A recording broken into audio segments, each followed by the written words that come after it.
Hey guys, tonight we wander softly into the fading light of Kyoto, the capital of Heian, Japan, where paper lanterns glow against wooden eaves, and the air carries the faint sweetness of plum blossoms. You trail along stone paths toward the imperial palace, listening to the whisper of silk robes swaying like curtains in the breeze.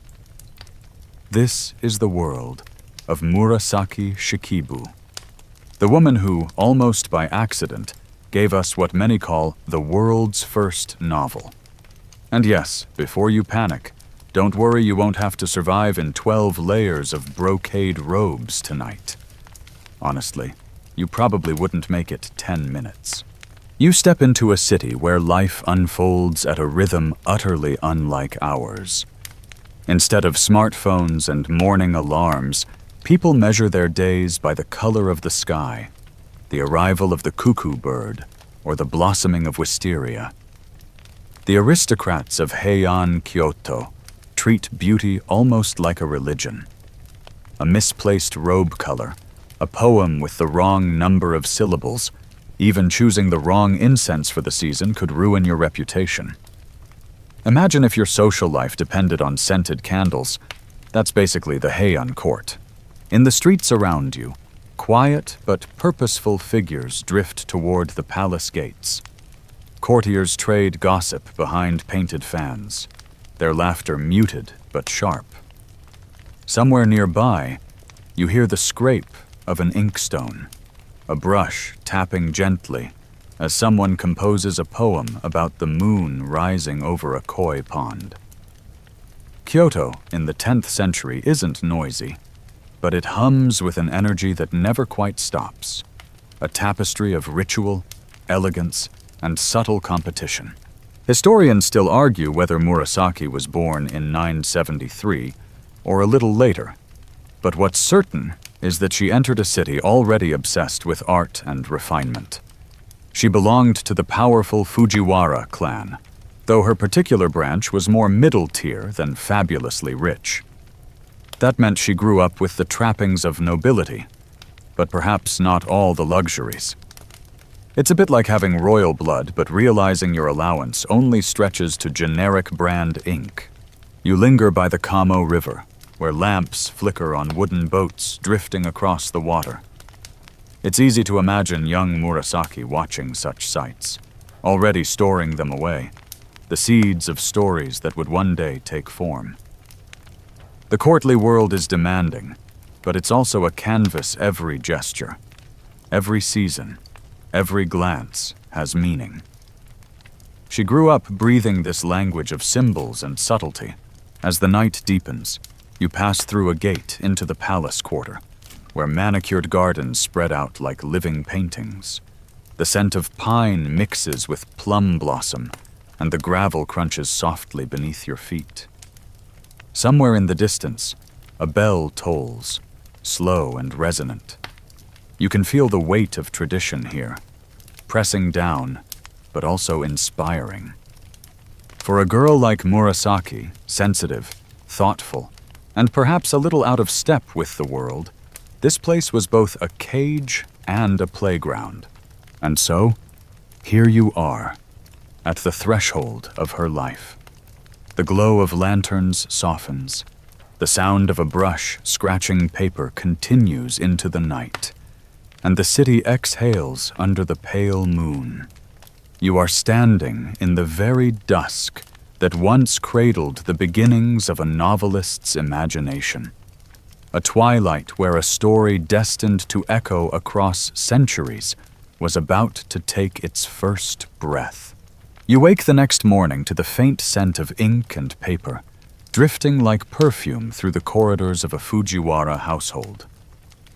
A soft light filters through reed blinds, striping the tatami mats in delicate patterns. Somewhere beyond, you hear the splash of a water ladle in a stone basin, a servant rinsing out bowls from breakfast. Life in young Murasaki's home is orderly, precise, and, to your modern ears, perhaps a little bit too quiet. No TV jingles, No sibling bickering over who gets the last dumpling. Just the steady hum of aristocratic routine. Murasaki is still a child, but she grows up in an unusual cocoon. Her father, Fujiwara no Tametoki, is a scholar with a deep love of Chinese classics, the sort of man who could quote Confucius while also worrying about the price of rice. He notices his daughter's sharp mind, and, against the grain of Heian expectations, allows her to learn alongside the boys. You watch as she kneels beside scrolls of Chinese poetry, tracing characters carefully with her brush. For most noble girls, this level of education is almost scandalous. It's like sneaking into a graduate-level seminar when society expects you to stick with embroidery club. Historians still argue whether her father truly encouraged her studies or reluctantly tolerated them, but the story goes that he once sighed, "If only she had been a boy." In that single wistful line, you glimpse both admiration and the limits of her time. She has talent, too much talent, perhaps, for the narrow boxes drawn around Heian women. The household itself bustles quietly around her. Servants sweep the verandas, cousins shuffle in and out with scrolls tucked under their arms, and relatives debate the fortunes of the clan over cups of sake. Murasaki listens more than she speaks, and in that silence she gathers detail, the rustle of silk sleeves, the rhythm of conversation, the subtle ways people reveal themselves without meaning to. Later, these small observations will bloom into the lifelike characters of her great tale. A quirky tidbit drifts your way. Heian children often played with miniature ox carts, tiny wooden replicas of the grand carriages nobles used in processions. Imagine a child's toy box filled not with action figures, but with pint-sized vehicles that creaked dramatically when pulled across the veranda.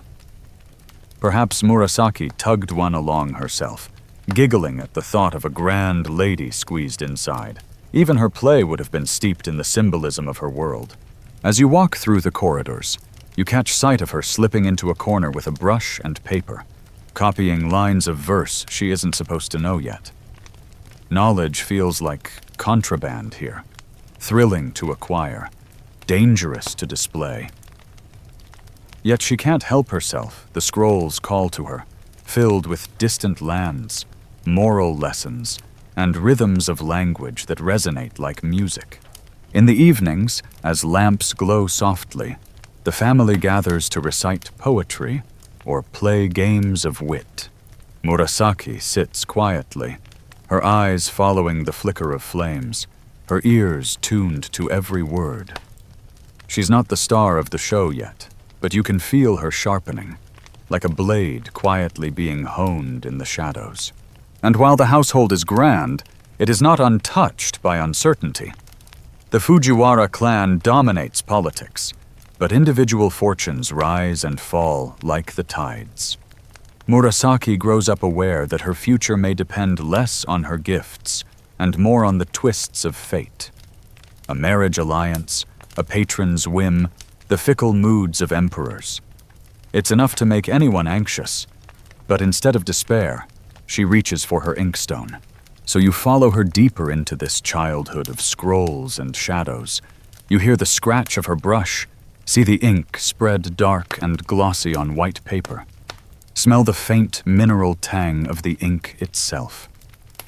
And somewhere between the lessons and the laughter, the toys and the poetry, you sense the birth of a mind that will one day create worlds more vivid than the gardens outside her door. You drift further into the quiet chambers of the Fujiwara estate, where every tatami mat seems to hold a family story, and every painted screen hides a whisper of ambition. By now, you can sense that Murasaki's world is not just composed of incense, smoke, and poetry game, it's also stitched with the threads of family fortunes rising and slipping. The Fujiwara clan, in general, is the powerhouse of Heian politics, steering emperors like chess pieces through clever marriages and alliances. But within that enormous family tree, not every branch grows lush with privilege. Murasaki's branch is respectable, but not dazzling. Imagine being part of the most famous dynasty in the land, only to realize you're stuck on the discount tier of the family plan. Her father, Tametoki, spends much of his career shifting posts, sometimes dismissed, sometimes reinstated, sometimes offered positions far away from the glittering capital. For the family, this means living with a sense of instability, like trying to balance a teacup on a floor that keeps tilting. Historians still argue whether Murasaki's early sense of melancholy, so strong in her later writing, was seeded here, in this atmosphere of uncertain fortunes. At mealtimes, you notice the subtle hints of status anxiety. The lacquer bowls are elegant, but not extravagant. The robes carefully dyed, but lacking the newest imported hues.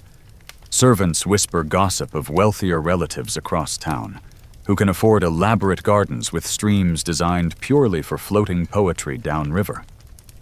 Here, things are simpler, though still refined. It's the quiet middle lane of nobility, comfortable, but aware of its limits.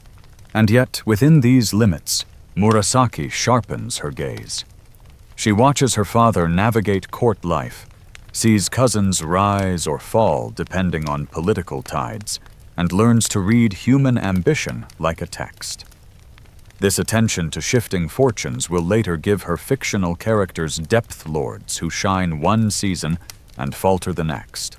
Lovers who seem eternal but vanish like autumn mist.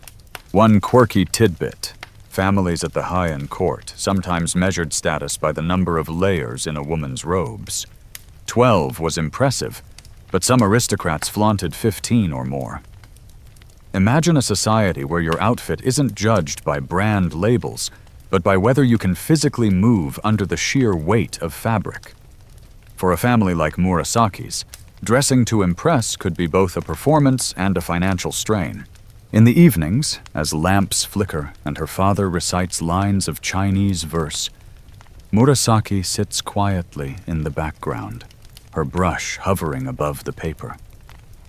She absorbs not just the beauty of the words, but also the fragility of the world they occupy.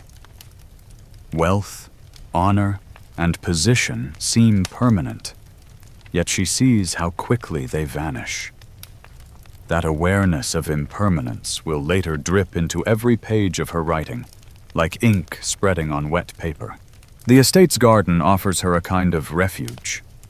You walk with her past a pond dotted with lotus leaves, the air damp and cool. Crickets sing in the reeds, their sound a reminder that seasons slip past too quickly. She notices everything: the bent pine branch that looks like a crane's neck, the uneven reflection of the moon in the pond, and stores it away, not knowing that centuries later, readers will see these same details emerge in her tale. Family shadows fall long in her life. There's affection, yes, but also expectations and disappointments. Murasaki grows up knowing she is clever, perhaps too clever for a daughter. And while her father values her learning, the larger family system offers little room for her to shine. That tension between inner brilliance and outer restraint hums quietly in the background, shaping her voice long before she ever puts brush to scroll. As the night deepens, you hear the faint sound of a flute drifting across the courtyard, played by a cousin who dreams of impressing someone at court. The music rises, fragile and haunting, then fades. In that silence, you sense the truth of Murasaki's world. Even among power, nothing is certain. Everything can slip away. You slip quietly into a chamber where the scent of plum blossoms mixes with the heavier sweetness of incense, and you realize that Murasaki's girlhood is sliding into a new stage. This is the part of her life where courtly expectations begin pressing down, and talk of marriage drifts through the corridors like unavoidable smoke. For a woman of her rank, marriage isn't about passion or moonlit glances. It's about alliances, reputation, and making sure the robes match the season. When Murasaki marries, it is not into fireworks and sweeping romance. Instead, you find yourself in silken rooms where etiquette rules every gesture. The exchange of poetry between spouses is as intimate as it gets. Each verse a mixture of admiration, longing, or sometimes subtle complaint. You picture her husband sliding a folded slip of paper across a lacquer box, and her responding with a perfectly crafted line, equal parts emotion and craft. Historians still argue whether her marriage was affectionate or chilly, but the fragments suggest it leaned toward the latter, a connection more dutiful than dreamy. The household she enters is elegant, but not exactly bursting with warmth. You walk with her through corridors where servants bustle quietly, arranging robes and preparing incense, while conversations hover at the level of polite formality. It's the kind of marriage where silence speaks as loudly as words, and the real intimacy lies in whether your poetry reply arrives by dawn or not at all. A quirky tidbit for you. In Heian, Japan, couples often didn't live together in the way we expect today. Husbands might visit their wives at night, returning to their own residences by morning. Imagine marriage as a series of scheduled sleepovers, conducted with the discretion of a secret rendezvous even though everyone knew. For Murasaki, this arrangement meant long hours of solitude, punctuated by moments of formal connection. You notice her retreating often to her writing materials, as if the inkstone offers a truer companion than conversation. She scribbles notes, composes verses, perhaps even sketches the first outlines of characters who would later inhabit her fiction. Alone in her chambers, with only the faint light of an oil lamp, she begins to shape a world richer than the one around her. Her daughter is born during this period, a small, bright presence in her otherwise quiet household. You see Murasaki gazing down at the child, caught between affection and the heavy uncertainty of her own future. Raising a daughter as a widowed or semi-widowed woman in a rigid court society isn't easy. Already the seeds of melancholy deepen in her writing loss, impermanence, the ache of fleeting joys. Historians debate how much her real experiences of marriage and motherhood influenced the Tale of Genji. Some argue the novel's endless cycle of love affairs reflects her own dissatisfaction. Others suggest she was merely channeling the collective experiences of her peers. Whatever the truth, you can feel how personal observation seeps through her brushstrokes, even if disguised in fiction. At night, when the court is hushed, and only the distant tapping of night watchmen echoes through the palace grounds, she sits alone, brushing ink onto paper. Her robes pool around her like waves, the lamplight flickers, and her face is calm but distant.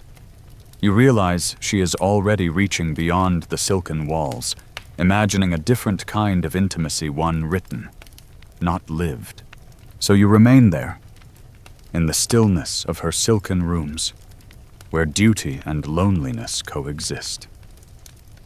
You hear the faint rustle of paper as she folds another verse, not for her husband this time, but perhaps for herself, as if writing were the only true conversation she could rely on. You slip deeper into the rhythm of Murasaki's life, and suddenly the corridors of her household grow quieter. Her husband, already distant, dies after only a few short years of marriage. The silken rooms that once held murmured poetry exchanges now echo with absence. You walk beside her as she becomes a widow, her daughter still small, her world narrowing in a way that feels both suffocating and strangely liberating. The Heian court is no stranger to loss plagues, political upheavals, and short lifespans make grief a constant companion. Yet, for a woman like Murasaki, widowhood comes with double weight: sorrow, and the pressure of navigating society without the shield of a husband. She withdraws inward, spending long nights alone with only the dim glow of an oil lamp for company. You can almost hear the brush scratching across paper as she writes poems soaked with melancholy. Historians still argue whether these years of grief were the true crucible that forged her voice as a writer. Some say she always had the talent, and the loneliness only sharpened it.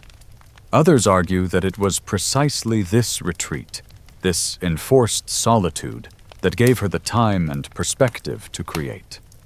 Either way, you find yourself drifting with her through rooms heavy with silence, where each sigh of the wind against the shoji screens feels like a verse waiting to be written. And yet, there is an odd comfort in her routines. By day, she tends to her daughter, watching the child toddle across tatami mats with laughter that brightens the dim chambers.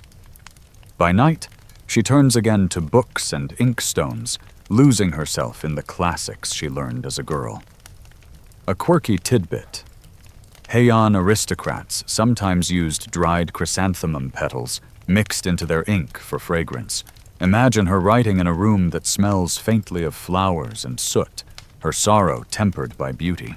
Outside, the capital continues its endless swirl of poetry contests, festivals, and gossip.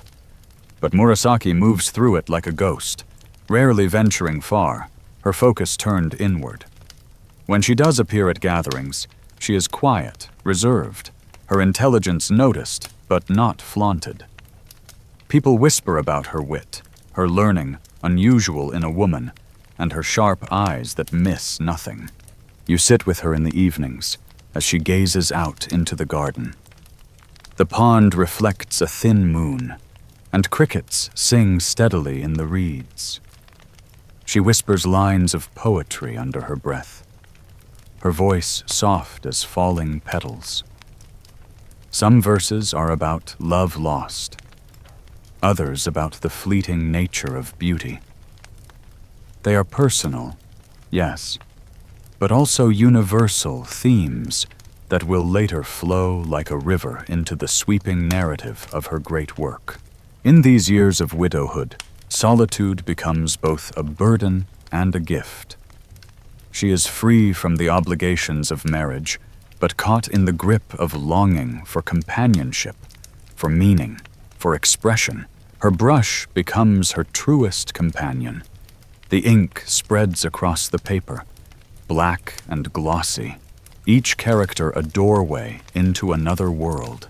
So you stay with her in these quiet rooms, feeling the mixture of grief and determination, loneliness and creativity.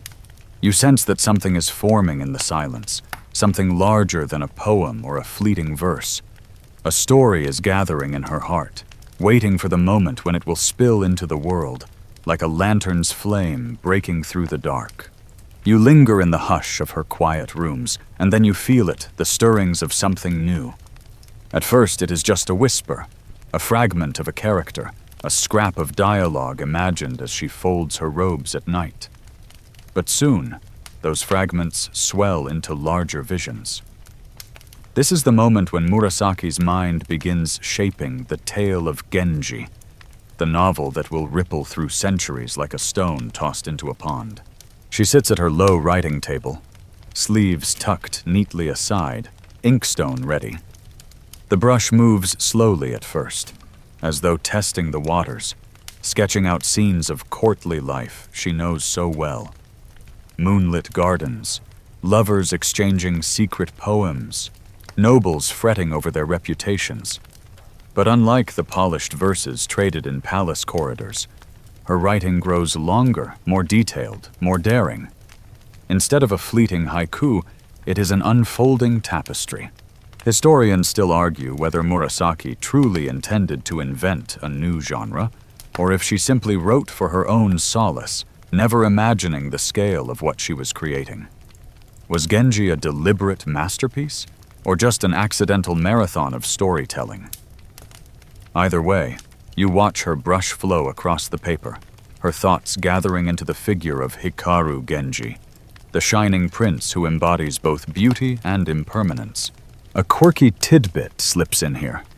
Some say she tested her drafts on ladies of the court, reading passages aloud as if gossip, watching their faces for delight or disapproval. Imagine modern writers slipping chapters into a group chat, waiting to see who reacts with emojis. In the Heian palace, her audience gasped behind painted fans, eager for the next installment. You follow her into her imagination. The quiet garden outside her window becomes the stage for fictional romances. The rustle of her daughter's laughter reminds her of fleeting happiness, soon woven into Genji's bittersweet encounters. Even the silence of widowhood becomes material, a texture of longing, loss, and beauty that drips through every line. And yet her writing is not just escapism. It is observation sharpened into art. She sees how men and women maneuver around each other at court, how glances carry more weight than speeches, how every season dictates emotion. These details filter into her story until readers feel they are living in the Heian world itself. Lantern glow, autumn leaves, moonlight shimmering on ink-dark rivers. Late at night, you watch her pause, brush hovering, as though struck by the immensity of what she's begun. Then she dips again into ink, steady and deliberate, as though surrendering to the pull of the story. Around her, the oil lamp flickers, shadows stretch across painted screens, and the house sleeps. Only she and her tale are awake. So you sit with her as Genji's world begins, born in grief, but blooming in imagination.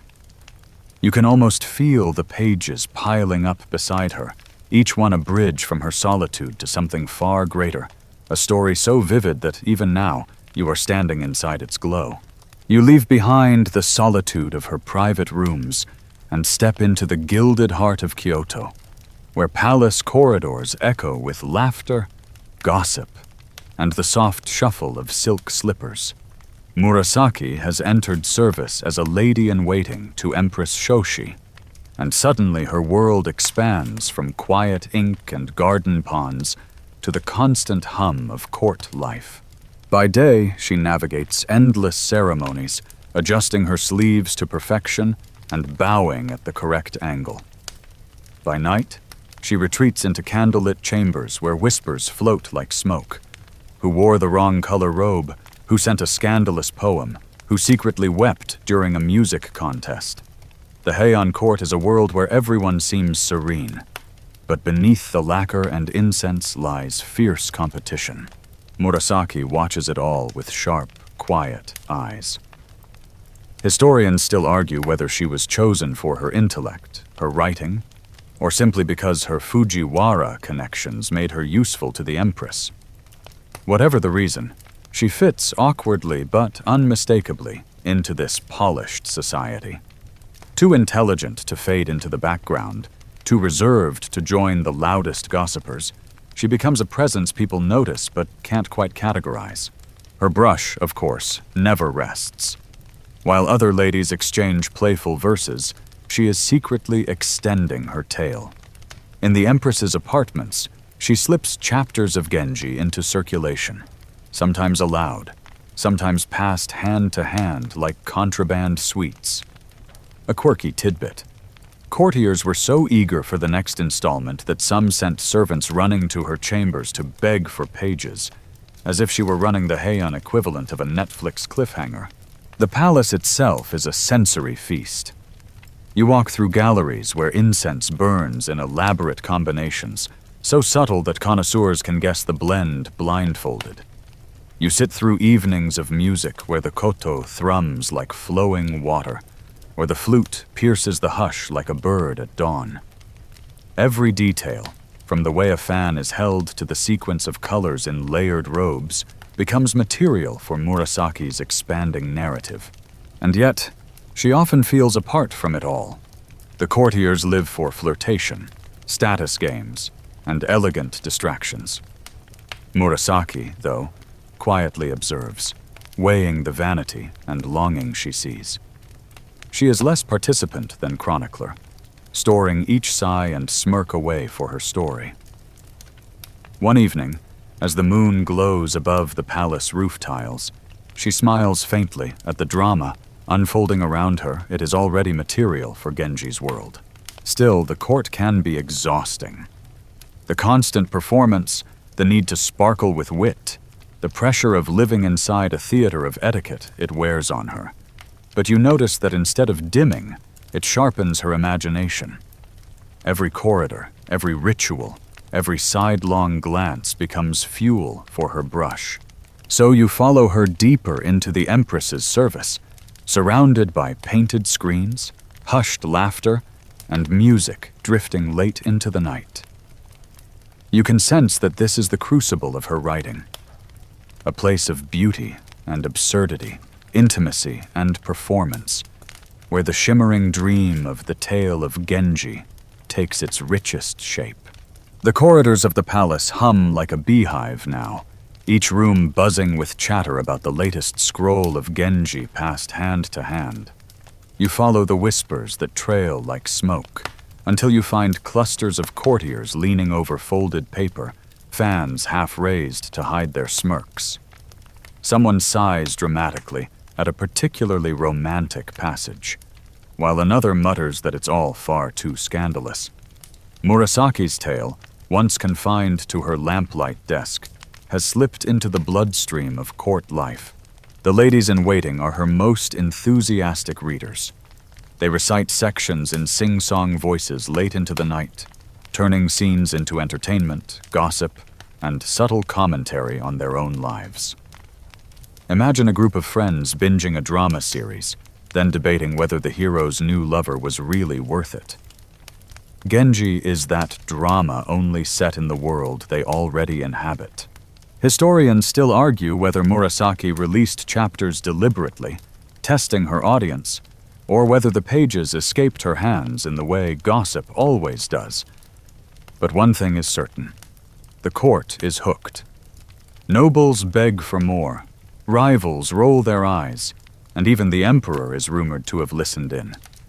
Some readers swoon at Genji's elegance. Others complain he's too perfect, too polished, too shiny for real life. That debate, oddly enough, sounds exactly like a modern book review section. Of course, popularity brings scrutiny. Quills scratch out critiques. Is it proper for a woman to write so boldly? Should stories linger so long on fleeting romances and whispered scandals? One minister dismisses the work as frivolous entertainment, while others argue it captures the essence of Heian life more than any dry record. It's a debate that will echo for centuries, and you're watching it spark into flame in real time. Meanwhile, Murasaki stays quiet. She doesn't storm into chambers to defend herself. She lets the work speak, slipping fresh scrolls into eager hands while pretending to ignore the fuss. A quirky tidbit: courtiers sometimes tried to guess which characters were thinly veiled portraits of real nobles. It's like recognizing yourself in a sitcom character and wondering if the writer has been spying on you. For some, it was thrilling. For others, mortifying. You trail through the palace gardens one evening, where the night air is heavy with the scent of chrysanthemums. A group of young courtiers sits beneath the lanterns, debating whether Genji's melancholy truly reflects the fleeting nature of life, or if it's just romantic exaggeration. Murasaki walks past quietly, her sleeves brushing the gravel. And though she says nothing, you know she hears every word. She'll tuck their arguments away, not as wounds, but as material. The court is divided, some dazzled, some skeptical, but there's no denying it. Her story has taken root. The palace itself seems to vibrate with it, each new chapter awaited like the changing of the season. And as you drift back into the lamplit halls, you sense that Murasaki has achieved something rare. She has given the restless court not just entertainment, but a mirror, one that reflects their beauty and their fragility back at them.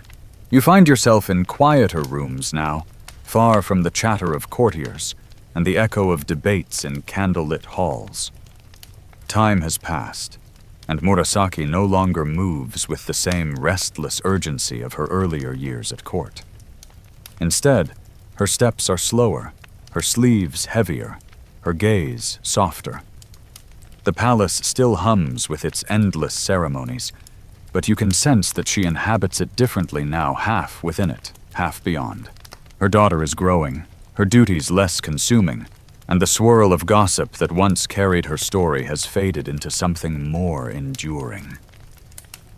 The Tale of Genji is complete, or nearly so, and the flurry of excitement has quieted into reverence. You sit with her as she tends to daily rituals, folding robes, lighting incense, adjusting a scroll on the shelf. Each gesture is deliberate, as though she has found a rhythm in the stillness. Historians still argue whether she lived into her 50s or passed away earlier, her exact fate blurred by time. Some accounts hint that she retreated fully from court, spending her last years in quiet reflection, while others believe she remained close to Empress Shoshi, offering advice and companionship. Either way, you sense that her later years were marked less by spectacle and more by thought. A quirky tidbit from these years. Court ladies sometimes trained pet cats with silken leashes, treating them like miniature courtiers who padded through the palace halls. You picture Murasaki watching one of these cats, its fur brushed to perfection, strolling arrogantly across a veranda, and you can almost hear her dry chuckle. Even in her later days, she surely noticed the small absurdities that flavored Heian life. She still writes, though perhaps not with the same fire. Instead, her brush moves with the patience of someone who has already spoken her greatest truth. Letters, poems, small reflections, they flow like autumn leaves falling into a stream, gentle and unhurried. Her writing is no longer about proving or daring, but about preserving a voice in the quiet. You walk with her into the gardens where the seasons continue their endless cycle.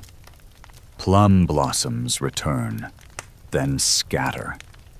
Summer cicadas drone, then fall silent. Maple leaves flare red, then drop into the pond. Murasaki watches it all with calm acceptance. The impermanence she once wove into Genji's sorrows is now simply the texture of her own life. And yet, even in this quiet stage, she exerts influence. Younger women at court still admire her skill, still murmur lines from her tale, still seek her counsel on letters or poems. She has become less a participant in the performance and more a figure of quiet authority, a reminder that wit and observation outlast the glitter of silken sleeves.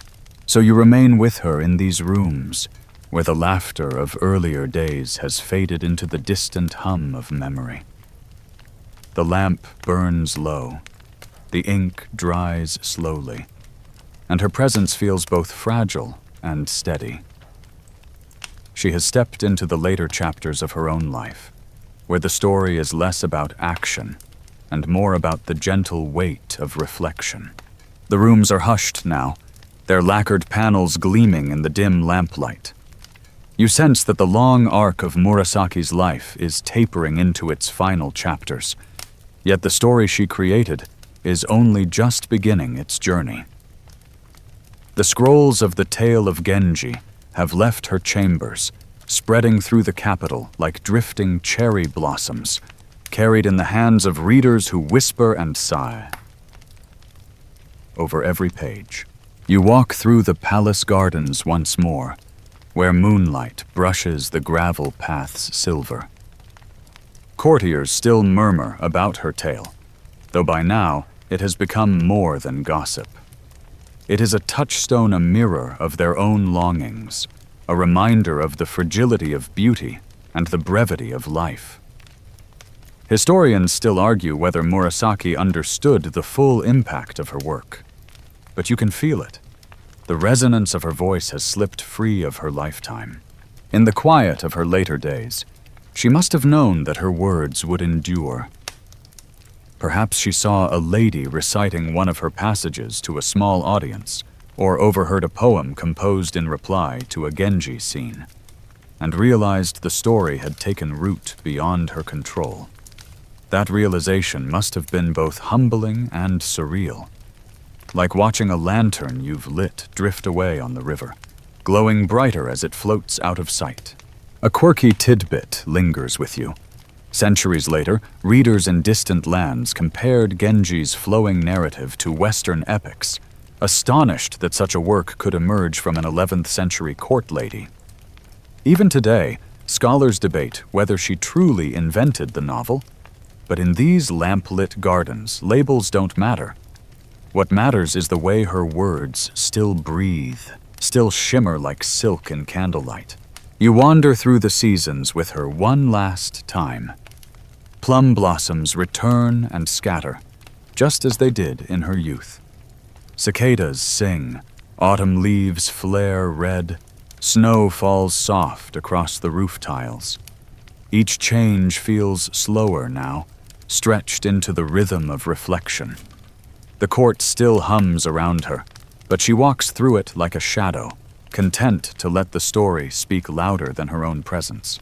As you pause with her in the garden, the world feels strangely still. The lanterns glow faintly, the ink has dried on her last written lines, and yet her voice continues echoing through scrolls, through centuries, through the very air you're breathing. The life of Murasaki Shikibu is fading here, but the tale she poured into ink will remain, a dream that refuses to vanish with the dawn. And so, as the night deepens, you feel the story slipping into its final hush. Murasaki's world dissolves into shadow, but the echoes of her imagination linger, wrapping you like silk, carrying you toward rest.